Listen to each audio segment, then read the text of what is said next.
Hello? All right. All right, so good afternoon, everybody. I think we just should get started. We stop at 1:30, so the more time we have, the better for us, right?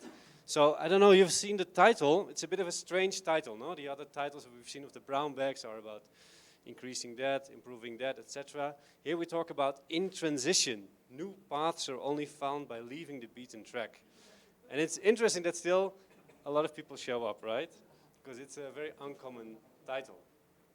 So I think one of the things we should remember is that the vision of CIMMIT is really to alleviate poverty and work towards ending hunger, right? And we do that by developing innovations and then by getting them adopted, etc., right?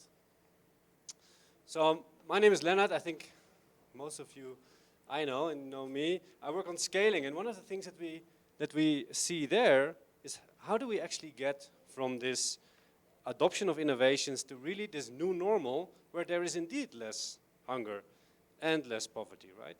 I think we're struggling a little bit with this, and not only we, and I think a few of the answers can be found in transition science and system thinking. So I'm very happy to introduce to you Leen Gorissen. I'm probably the only one who pronounces it correctly, right? Everybody calls you Leen or something, right? She's from Belgium, but the good side of Belgium, huh? And she's the founder of Studio Transitio. I think you see the logo here. And as you can see there, it's about transition research, regenerative design, and bio-inspired innovation. And from 2009 to 2017, she was in charge of transitioning a Belgian research institute to improve relevance and societal impact of its research projects. Ben, he also sits here. He's the co-founder of Regenesis, you see it here. And they've been pioneering the theory and also practice of regenerative development. We're going to talk about it, so if you have questions, keep them there. He worked in a very different range of disciplines, from urban development, large-scale land development, education, and many other strategic processes for businesses and organizations. He's also familiar with Mexico. I don't know, do you speak Spanish actually? Poco. Un poco. So he's been working already for 14 years with the Ibero-American University here. And yeah, I'm very happy that they're here. And I don't want to take more of their time, so I give it over to you. I told them, do what you want. Just make sure that we stop at 1:30. Free for all. I give the microphone to you? Yeah. All right, Leen. Thank you, Leonard, and thank you also for having us over here. So we designed this brown bag to be interactive, so it's going to be a little bit of an experiment to see whether it will actually work. So we need your help to make it work as well. I will very quickly sketch a little bit of transition science. It's a new discipline in Europe where researchers have come to the conclusion like business as usual is not where we want to end up.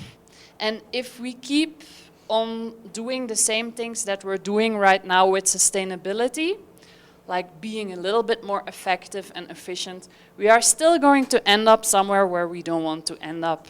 So transition science is really looking how can we change our systems from doing things better to doing better things.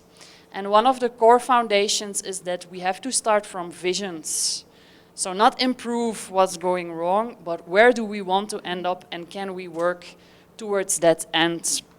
While I have been working on it for 10 years, I've done a lot of projects. I came to realize that still the transition science, there's a little part missing. We're not that effective yet. And that was when I came across the work of Ben and Regenesis that are working on regenerative development and design. And that's really going towards a whole other end than technical systems improvements. It's about living systems thinking and how can we regenerate our thinking so we can regenerate our systems. And so that is why we are both here today and why we will be co-facilitating the workshop the next days, because bringing both angles together will make a really powerful new way of thinking and hopefully also doing. So we have a question for you right now, and I want to invite you to regroup into pairs of 3 and discuss this question here. What are the barriers that you are encountering in yourself, in the institutional culture, and in the community contexts that you are working in, that are preventing you from achieving the mission of CIMMYT? So you get 7 minutes to discuss this with Tree, and then we will open the floor and ask a few of you for feedback. So please rearrange yourselves if needed to form pairs of 3 and start thinking about the question.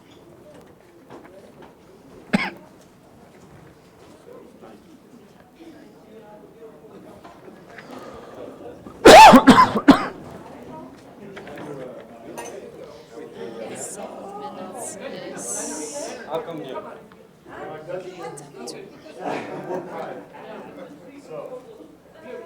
Great.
Gorissen?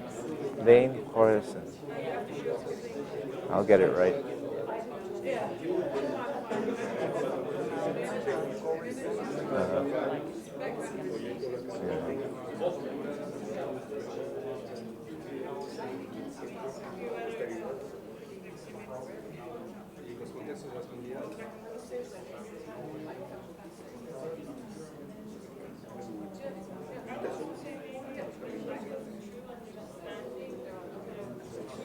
One of the things I always listen for is there's a wave, right? People will they'll kind of build up quickly, and then they'll drop off. And that's when something starts to happen, and then they come back. And when it really builds, then I usually try and interrupt it at that peak, because that's when they're starting to generate new thoughts. Right there.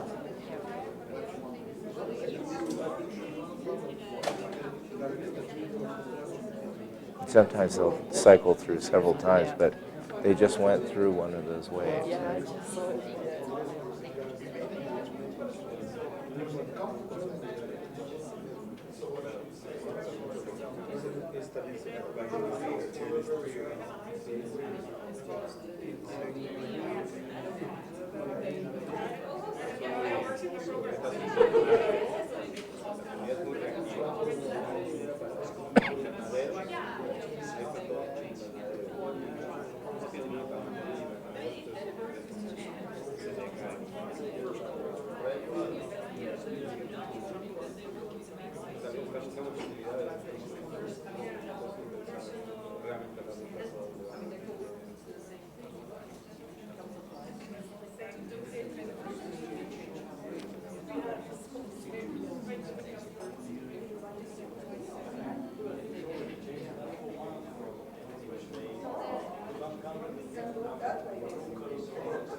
Yeah, so let them build just a tiny bit more energy.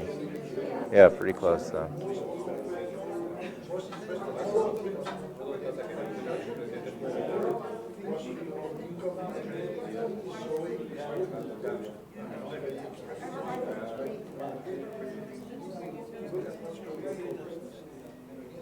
Okay. Okay. Time's up, people. I would like to ask two persons in the room who would like to share just some insights that you gained during the exercise. Anyone? Just some thoughts. There are no wrong answers. It's just what came up in your conversation. Yeah? Okay. Tiredness. Tired of trying and get no, or so you have to fight sometimes. Yeah. So innovation requires stepping out of the usual, and stepping out of the usual tends to get some reactions. Mm-hmm. And there are times when you just get tired, really. Yeah. Okay. Someone else who wants to share?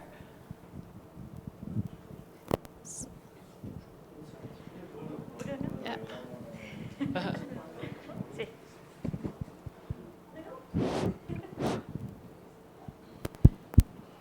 Well, I just don't want to open doors. Huh? I mean, we had a lot of discussions in the institution already, and I think it's. I mean, you come at the right time because you'll not shock many people, or maybe you like to shock people. I think our institutional culture evolved, but I think it evolves, and we still need to understand what's our core business, and that was about ourselves when we say we need to come out of our comfort zones, but we still need to serve the institution to our best expertise. So I think ourselves, we're important as individuals, but the collective dimension of change is very important for an institution. Because if not, you just have everybody running left and right in different directions. Then alignments for me is very important when you do those changes. Thank you so much, because that's the perfect introduction to Ben's part. Great. Yeah. So you were beginning to pick up the underlying structure of the questions, which is one possible way of thinking about the nested systems that you're working with. Yourselves embedded within an institution that's attempting to serve communities toward some kind of larger overall purpose in the world. And so one of the things that we wanted to play with here today, just very briefly, is the introduction of a simple framework as a way of framing a question. For example, the question around barriers. And what Leen introduced a little bit earlier was the idea that if we don't move into the arena of potential, if we can't begin to see the potential in the systems we're working on, then all we ever end up doing is innovating around the current barriers or problems. Right? So one of the ways to be able to think about potential is to start thinking about it within the context of nested systems. So in this case, for the purposes of this conversation, we want to think of potential as primarily being the relationship between some smaller system and the contribution it's trying to make to a larger system, right? Or the contributions that stack up among these different nested systems, so that to some extent my potential is directly related to my ability to contribute to the institution and its potential to make a contribution in the communities and the countries where you're working, right? And those in turn, their potential depends on their ability to make a contribution. Okay? So it's one way of thinking about potential, the relationship of a system to the context that it's working in. Okay? So given that,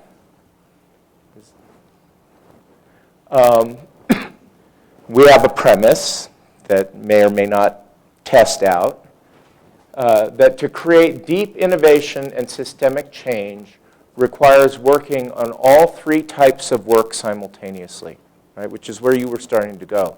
Otherwise, we're sort of working at cross purposes even within an institution. And if we don't know where the institution is trying to go, then how do we begin to align the efforts of the individuals? And the institution where it's trying to go has to do with the potential that exists in the larger systems that you serve. Okay?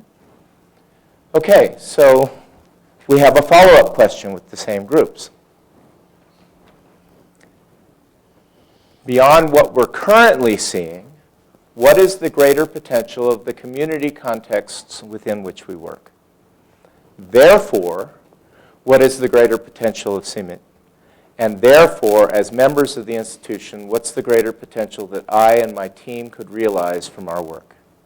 Okay? So, same thing, just play for a few minutes, have a conversation around what talking about potential within the context of nested systems starts to turn up. And you get 10 minutes for this question, so a little bit more.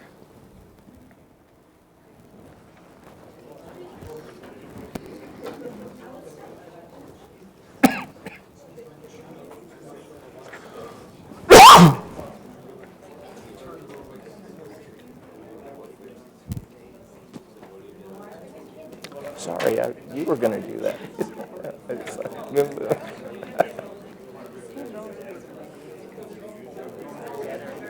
Okay.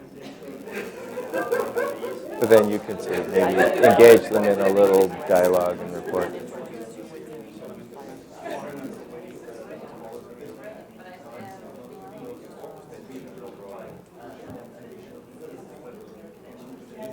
So I think the question to ask them is, what did using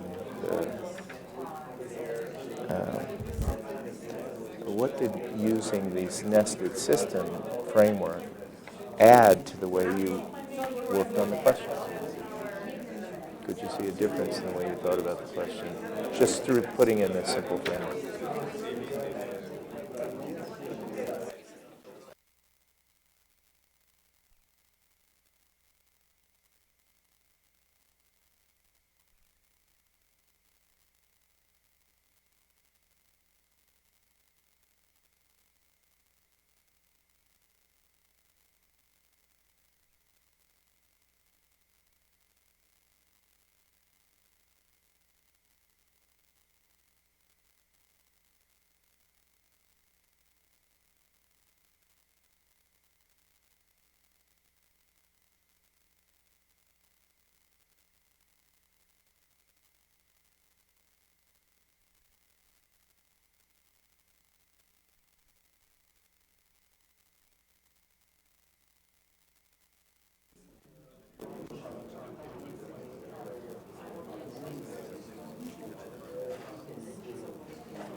It really helps me sort of, yeah. I find that I have to, now this is me personally, I give myself a cutoff of 2 days though. I'll do that 2 days running maybe. But after that, I don't want to program my sleep to think that it needs the,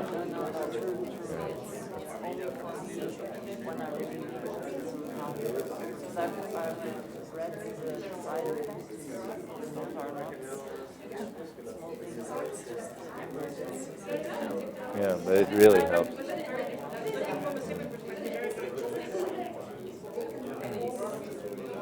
So you're not staying on, right?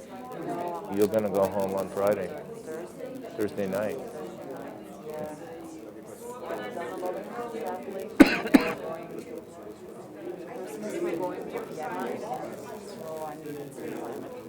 Yeah. Yeah, I think I'm going to have a month at home. It's the first time all year.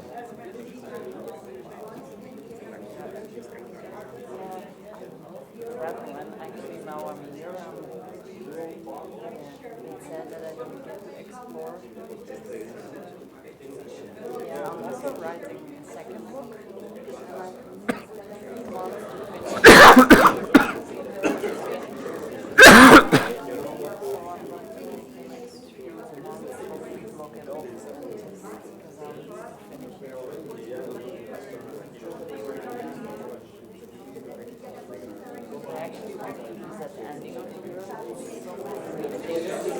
popped up where I didn't see it.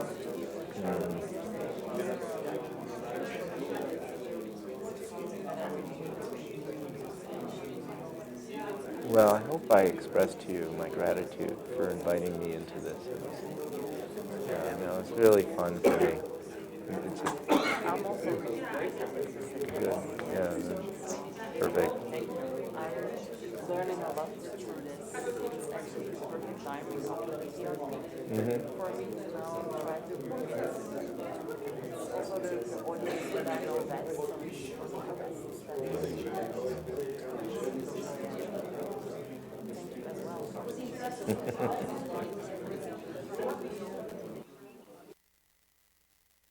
Max, who I don't think you've met. You might have met him. Is he the one that's collaborating with Yeshua? With Yeshua, yeah. I met him twice. But I had to talk to them. They're in a panic because they're putting together a proposal For a European the- food company. yeah. Yeshua told me. Yeah. So I talked to them for about half an hour, 40 minutes last night. And you could tell they were really stressed, but I was having fun. Yeah. Oh, here's what, I think we could do this with those things. It'd be nice if they got that gig. Yes. Yeah.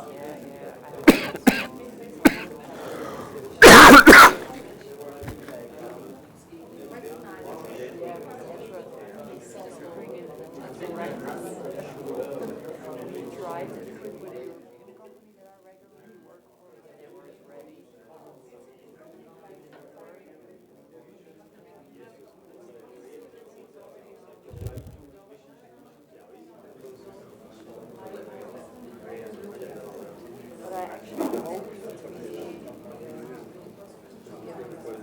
both European and farmers they're going ahead with these really large secondary Yeah, I've been holding that in the back of my mind that at some point that might emerge. It'd be very cool. setup or if ERP is not working, just a week-long workshop.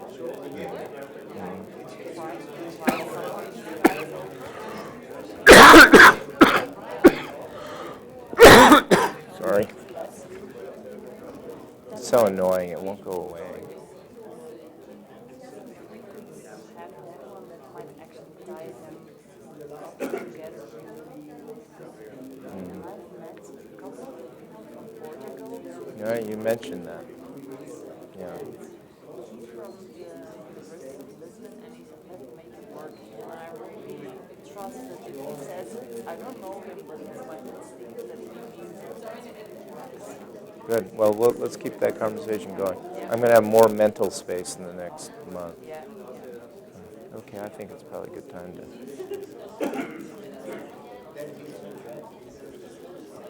And I'm going to sort of, I think let's open this up just a little bit for dialogue, not rush it. Okay, people. Thank you for engaging with these questions so deeply. We would love to open the dialogue up to everyone. So are there a couple of things that you would like to share first? Is there someone that would like to share something?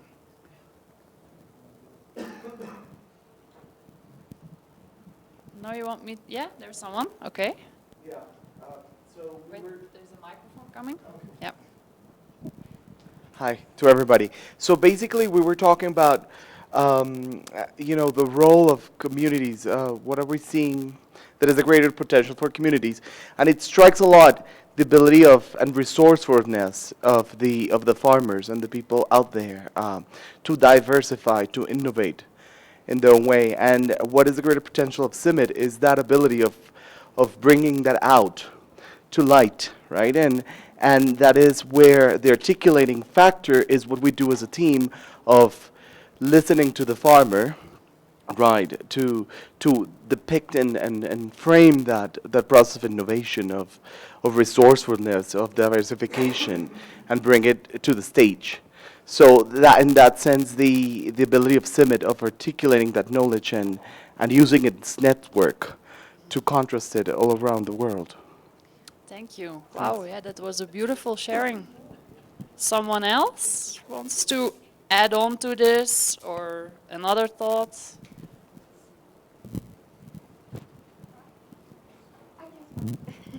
Yeah?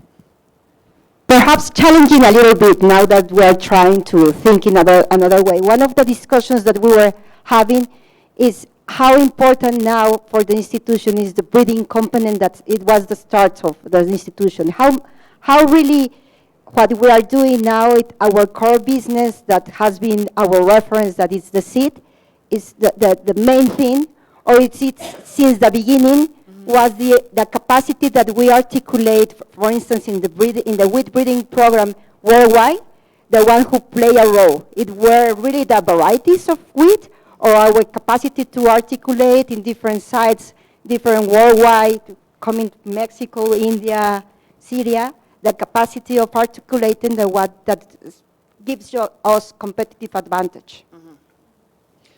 Okay, so someone else wants to chip in? Because from the two sharings, I hear that your historical function and the new potential that how can you bring that together in an integrated way so that it reinforces each other and you have a stronger story in the end. Okay, I want to ask another question, because with the exercise, how did this nested framework of systems help you think about these questions? Did it? Yeah? Yeah, go ahead. I was saying that for me it's funny that we are using this system approach, that it's something that this institution is trying to move forward. But for social science, for sociology, especially science and technology studies, that system approach is even questioned.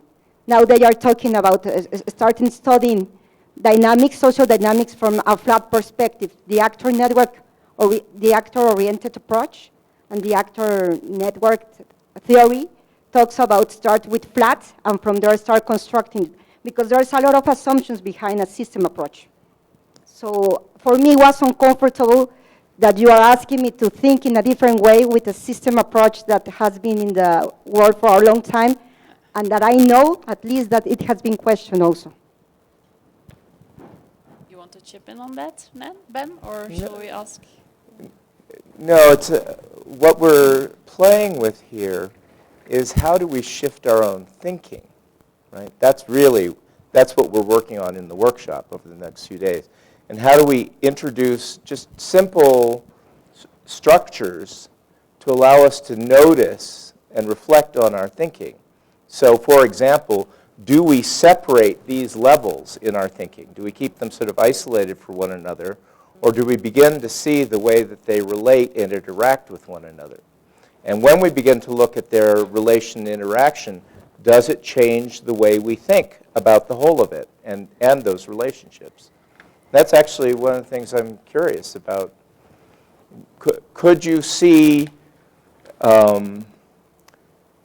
first of all, I mean, there were two dimensions of what we were playing with. One was looking at potential in terms of these different levels of relationship. And the second was, how do you think about it in terms of working with different levels simultaneously? I'm just curious what that stirred up.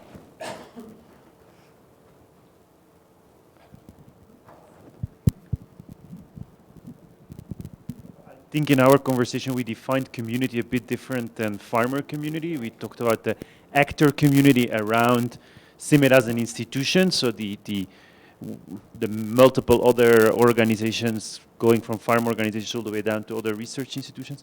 And we picked out two interesting words in the first questions. Beyond what you are currently seeing, what is the greater potential?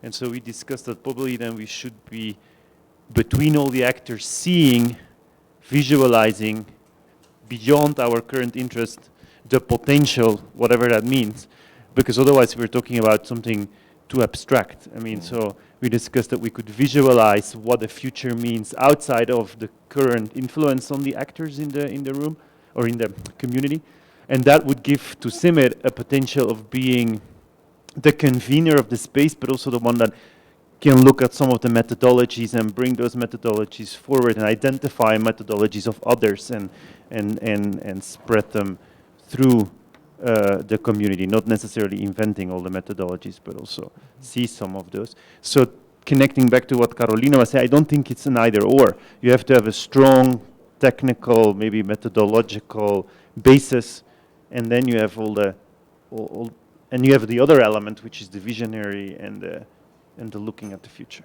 Yeah, what begins to happen when you think of these stakeholders, these partner organizations and other players as a community? What does that imply?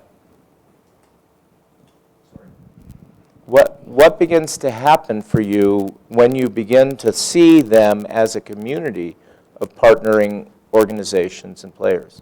What's the implication of that? I'm not sure if we begin to look at it like that. I mean, I think we have looked at it as a community, and that means that a community means you have a common interest, but at the same time you respect that each actor probably has an individual goal and a mission and an objective also. So you have to. That's community essence is about individualism and about community or coming together. So it's very important to recognize those two and play with those in a network fashion. I don't know if that responds to your question. Right. But it's interesting, everybody is looking, I mean, one issue is that everybody looks actually at the same thing in a different way. And maybe, I mean, I really like this framework because it as well shows of where you stop, I mean, or where you should be challenged as well. It starts with actually the community, it doesn't start the other way around. But on the other hand, this may be as well quite abstract. I mean, we could as well reflect back in terms of where have we actually done this, yeah? I mean, I could identify very quickly several examples. I mean, for example, if you take, if you look, the program was called the Conservation Agriculture Program. What was it doing 10 years ago? It was promoting conservation agriculture technology at the field level. And if you think where Masagro CISA at this stage is to really incorporate an innovation process of saying it's not about pushing one technology, it's about exposing and fostering really an innovation platform where we bring the farmers meeting the researchers and then to really start to think about scaling. And that scaling is not done by project funds, but by linking up different actors. I mean, you can say that is really a team. And guess what? It's not the whole of CIMMYT. I mean, as well, I mean, germplasm, you know, we are investing this day in CIMMYT, 50% of our resources are in sustainable intensification. Still, even inside, we think we are a germplasm institution. It has changed, yeah?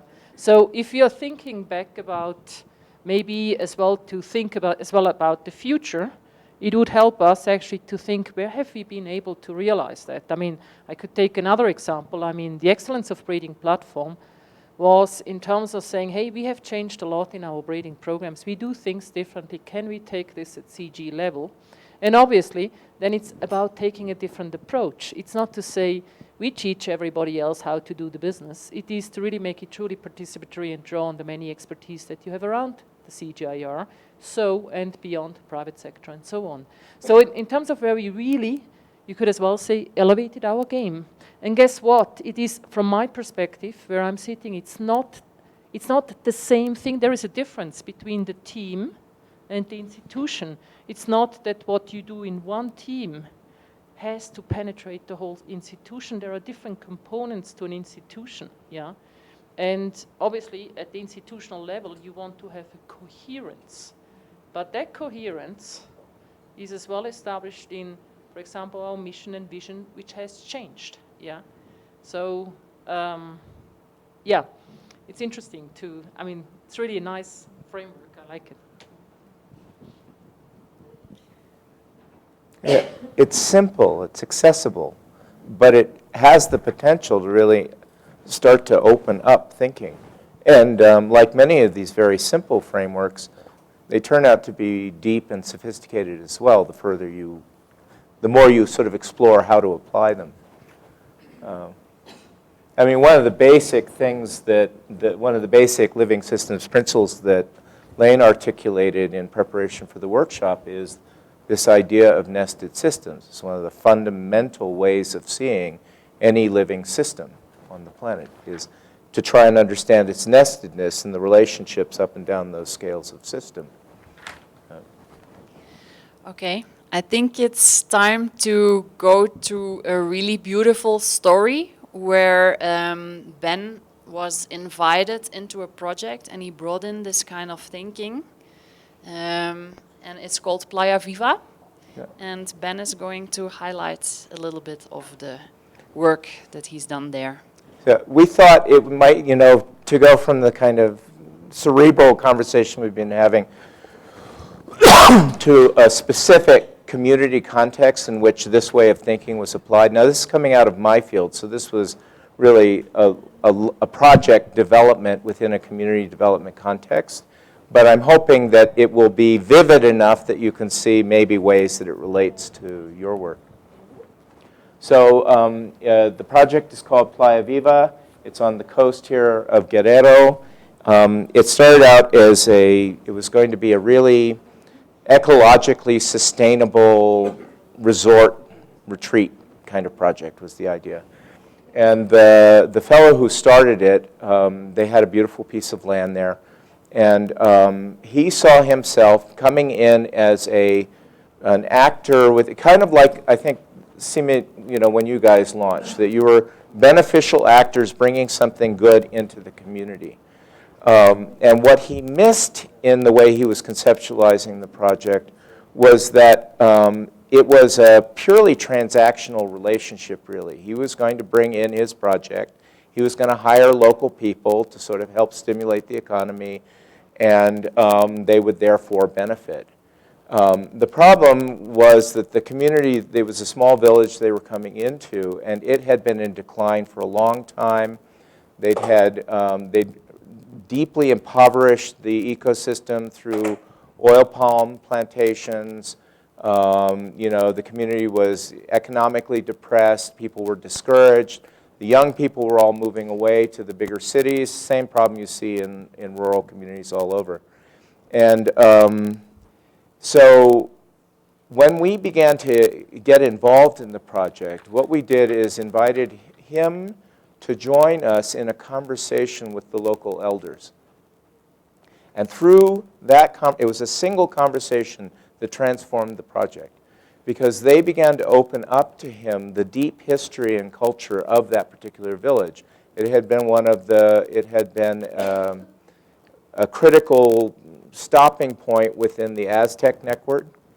And so there were pyramids there, completely obscured by the vegetation and erosion and so on. There was a deep sense of who they were as a community and of what was being lost. And in that moment, he made an extraordinary transition into not wanting to be kind of a benefactor, but wanting to be a member of the community, to join with that community, to transform it as a community, and to use his project as an instrument for doing that.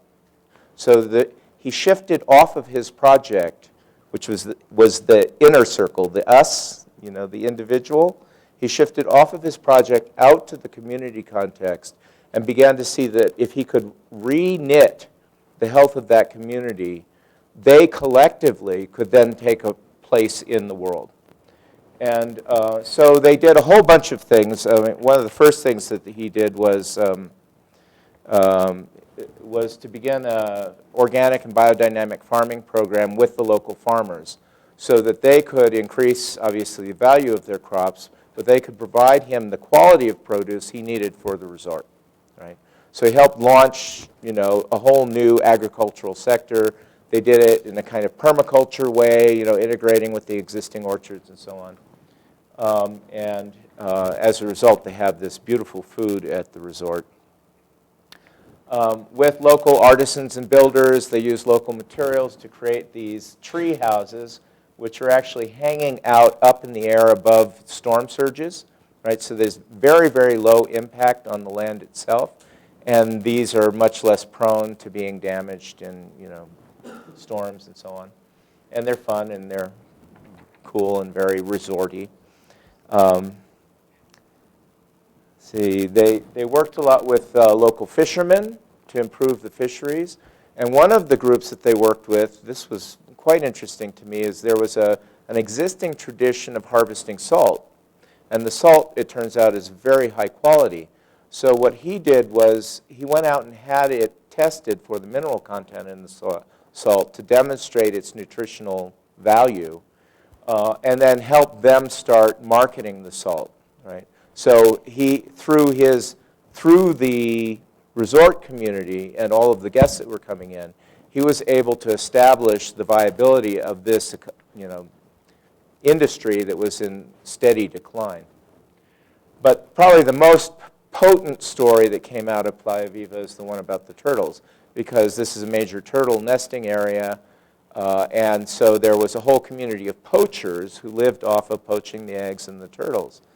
And instead of going to battle with the poachers, what they ended up doing is recruiting them and turned them into turtle rangers. Right? Gave them uniforms, gave them cool off-road vehicles to drive, and gave them responsibility for protecting and helping to reinforce the turtle population. And so suddenly these guys who had been, outlaws had prestige in the community, and they began to work together to set up educational programs and especially to introduce the children to hatching and releasing the turtles back into the ocean. So now it's a core part of the identity of the community.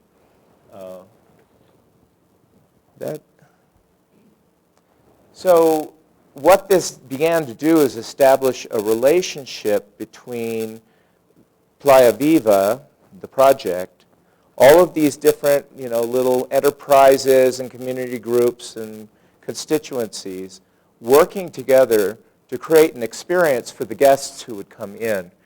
And one of the things that happened is, again, this is one of the sort of moving anecdotes about this project, was the government of Guerrero had offered to put in a new road to give them access to the property so that people coming to the site didn't have to drive through this kind of bedraggled, run-down community. And he said, no thanks, right? That we want people to understand that we are part of this community, and we want to see the community being revitalized as an expression of our presence here, right? And so that's what began to happen as the businesses came back. Young people started getting attracted back. The community became more and more alive, right? And the entrance to the project went right through it.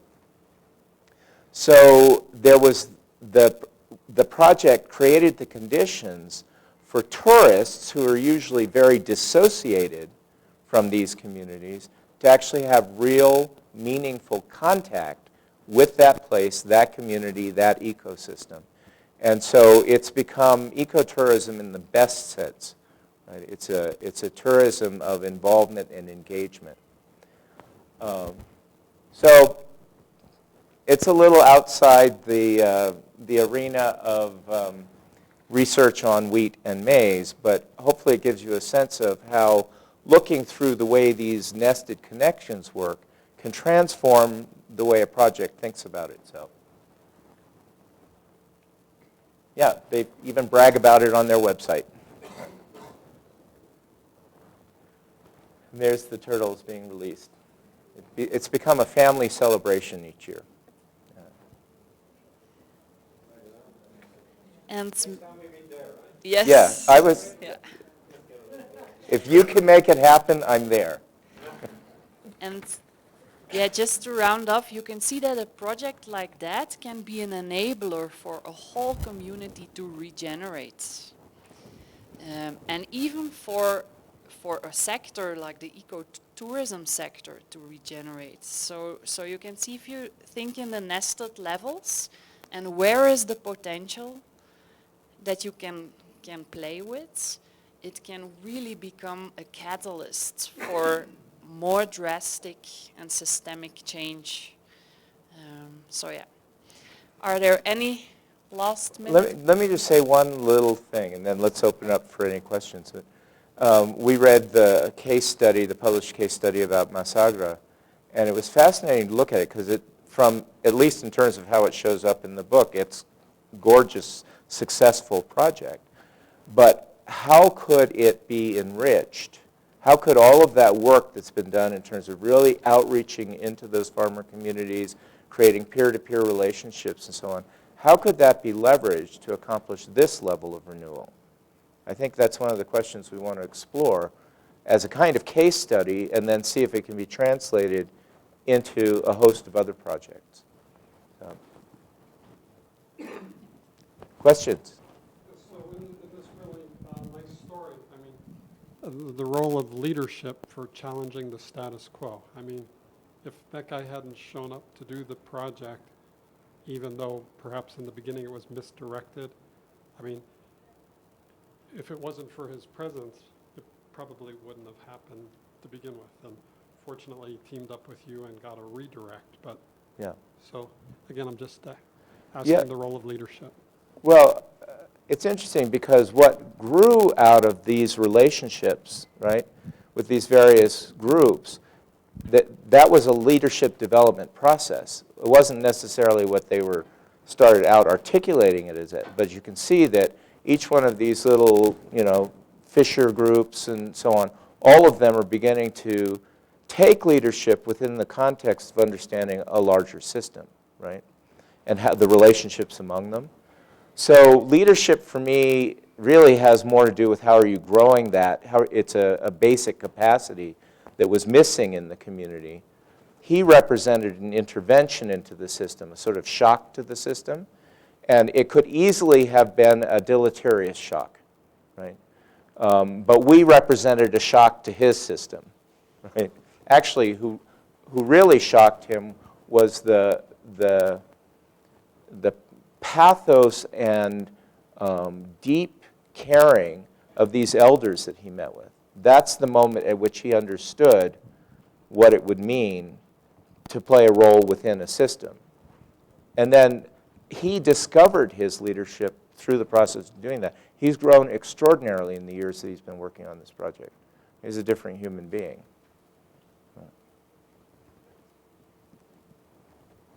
Can I just ask, I mean, if you're going back to those three questions, it's interesting, you were saying, well, Masagro had a lot of successes, but it can go further. It can continue to push the boundaries. I mean, in terms of it's very easy to always just think, oh yeah, these guys with the turtles, they had fun and they did that, but it's not here. But I do think that we have a lot of, we have examples in this organization. Where do you know of an example? I mean, just looking around, I see several examples right here. In terms of as well to self-reflect of where is this happening, and then as well to say we want more of that happening, and more systematically, more deliberate. I actually think it's a mistake of thinking about Masagro as described in the book as a case similar to what there's through that methodology and what is described in the book, we should identify the turtle cases or however you want, this kind of cases, but there's multiple throughout the system in multiple areas here, but also in South Asia, so we should identify those cases and analyze those. And I think it just becomes interesting when you can show like 10 of those examples, and let's analyze that and what are the common, because otherwise it goes, I'm a bit struck by, because otherwise how do we scale? So we need to understand and identify several of those cases, and how can we learn from those and come to a common understanding. And what are the underlying principles that inform them? Absolutely. Right. Because that's really what you're trying to scale. Absolutely. Right? You don't want to, that's explicit in the work on Masagro, is that it has to be adapted to local conditions, right? Which means you have to be working from principles. So, yeah. Yeah, I think this is a very nice example. It makes me think about some of the conversations we often have in CIMMYT, and which sort of goes between, you can say, on one hand, iterating between this kind of example, and then going back to And we often end up with statements like, this is not our comparative advantage. We need to look at the big scale thing. We can't deal with the small anecdotes and that kind of thing. But at the other side of it, it's that one where that's where you can see things coming together.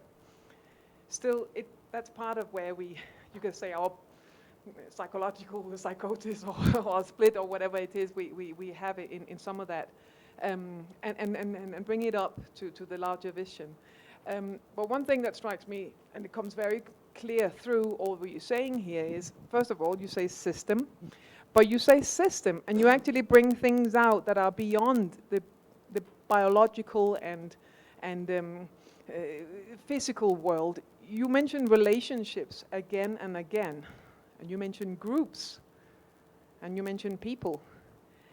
And as if that is what leverages the power of your actual core expertise. Yeah.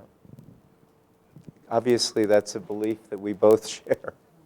I think that's nice to talk about Yeah. I think it's one of the, I mean, we were guessing about this until we actually got here. We can't tell, but we were guessing that in terms of leveraging these projects that you guys are working on that cultural, human dimension of it, could be that next ring out, where there's an enormous ability to leverage the work that's already happening. That's why I was heartened to see that on some level it's already built into the thinking around Masagro. But just as a soup, this. Yeah. Some of which are stronger and some are. No, there are. I mean, that is what I want to say to people is there are actually many examples where this is going on. I mean, don't they think about how Genovit changed the way, you know, in terms of like. Yeah, I mean, that is what I mean. Is and as well where you see how teams are pushing it in terms of that is where you saw the opportunity. If we put this together differently, we can achieve much more, yeah?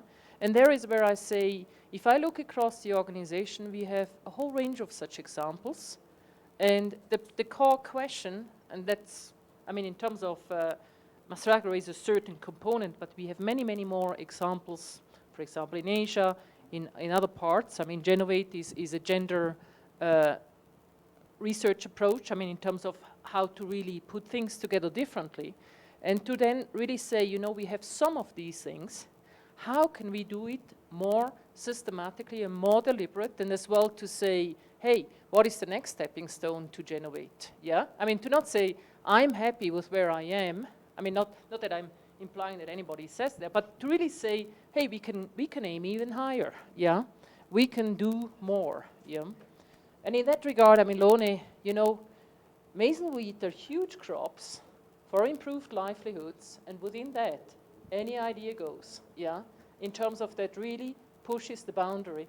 If you say Maasai in Kenya, maybe that is a different comparative advantage because we are neither livestock nor with the, yeah. So, I mean, the thing is we have a huge area within which we can play. Yeah, it's not just Playa de, what was the Playa? Viva. Yeah, the Viva. I mean, our target, our mission is huge, yeah? So within there, I mean, as well, feel free to really push those boundaries and go and bring it forward, yeah? I have a question also. It fits a little bit with what Steve said. Why did this man come to you?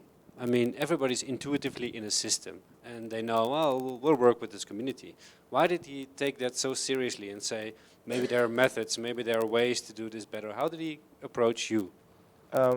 This was fairly early in our history, and he came to us because he knew that he wanted to do a project that was consistent with his values, right? He had actually a deep affection for this place. And so he was doing the best that he could to come into this place in a way that was beneficial, right? But he asked us in because he had an intuition that we could help him see much deeper into that, and that's what happened.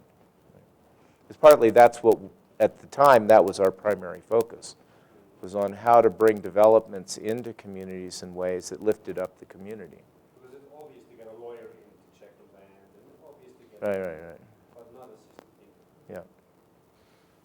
Yeah. I would like to extend a bit the community context to something just the community, rural communities, because I think, again, to answer to Lone, it's a great job, huh? But you would have to take a 90% salary cut to work in that as a scientist, Lone, because there are no means there.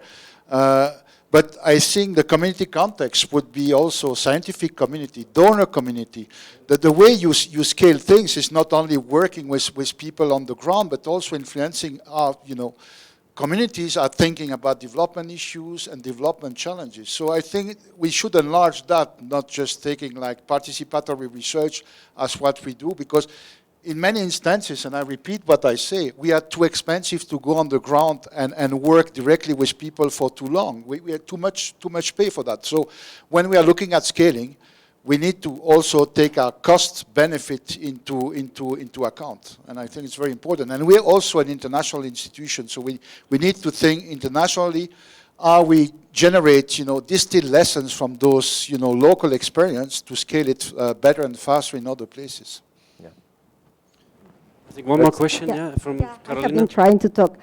Perhaps I'm going to sound a little bit disruptive, but I think that we're very used to very nice and positive stories of saying how things flow so nice in one step and in the other step, and how they finish in a good ending. And now that you are referring in Masagro, one of the things that I found fascinating in Masagro is that we were very willing to learn about our mistakes, and that we can talk about our mistakes. Yeah. Masagro is full of mistakes also, and I think that Bram doesn't feel uncomfortable about that. Full of things that we didn't do correctly and that we are now learning about that. So I will challenge you for telling the story of also these problems, these conflicts, these tensions that make people learn.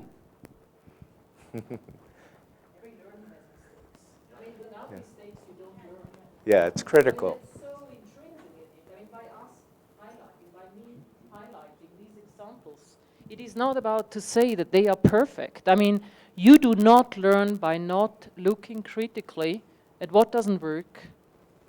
And if you call it mistakes, that may be, but you will not learn.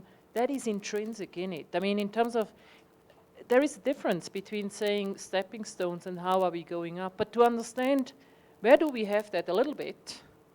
And where do we want to have it more, really penetrating our research agenda? It doesn't say, I mean, as I say, from where and you just heard the same expression, is learning implies you make lots of mistakes, but you rapidly learn on it and says, how can we do better? And that you have your eyes on what you actually want to achieve, and as well what you want to achieve, that's a consensus. I mean, obviously, this community had a consensus about what they wanted to achieve, And obviously, I would assume as well, I mean, the story in terms, and all at once, the bad guys became a good guys. There was probably a lot of in-betweens in terms of some of the bad guys became actually worse guys, and some of the bad guys indeed became good. And how can you foster such a dynamic? Making mistakes is part of learning, So that's not what we are expressing, Carolina. So, I mean, I'll tell you one of the hazards in a project like this, and it is that when you have a success, right, that people then tend to rest on their success, right, and it will decline and disappear through time. So, and we've seen this in really beautiful, iconic projects, in my field forever. They get written up in all the textbooks and so on, and you go back 20 years later and none of it's there anymore. And so there's always a question behind this, which is, how have we built capacity into this community to disrupt and renew itself, moving into the next generation and the next? And with that, I know we've got to stop. We promised you at 1:30. Thanks, everybody. Thanks for coming. All right, thank you very much. It was very interactive and very interesting, and a few of us have the training for the next 3 days. I think it will be super interesting. Thank you very much. Looking forward to it. Thank you.